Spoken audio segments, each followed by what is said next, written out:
Okay, so today we're going to be changing the coolant temp sensor for my 2001 Pontiac Aztek here.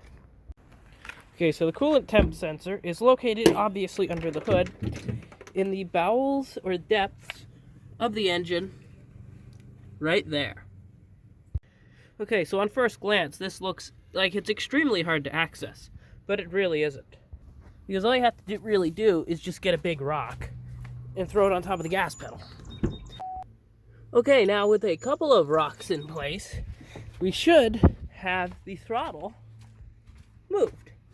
And we do. So now we have really good access to that. So what you're going to want to do, you're going to want to pop the electrical connector off, maybe with a flathead screwdriver or something like I'm going to.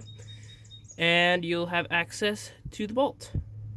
And there we have access to the sensor with the nut, basically, that is the sensor. And we should be able to remove that with a universal joint, a 19mm socket, and a long extension. A setup like this. Okay, so I just realized that once I'm done with this part, and I get the sensor out, it's probably going to dump coolant everywhere.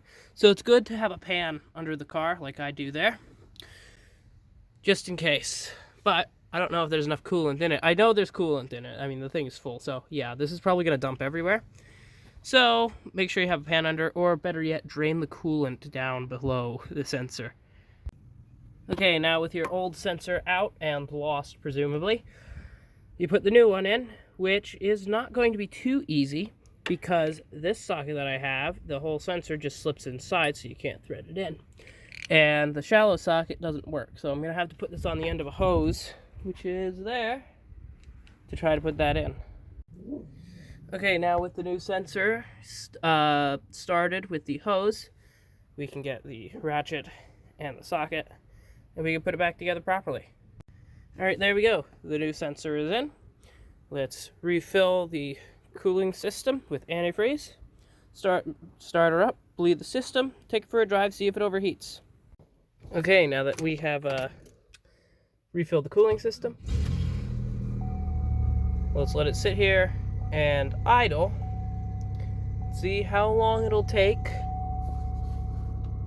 or if this gauge will be pinned in the red again, but the engine won't be hot at all. Yeah, that's kind of what was happening with this car, is the reason I'm changing this whole thing. Okay, the gauge is starting to go up. Okay, so that seems to be not overheating. It's sitting in the normal. That's good. Let's drive it around for another like 20 minutes or so. Yeah, so this doesn't seem to have any problems anymore with the overheating. Seems to be all gone.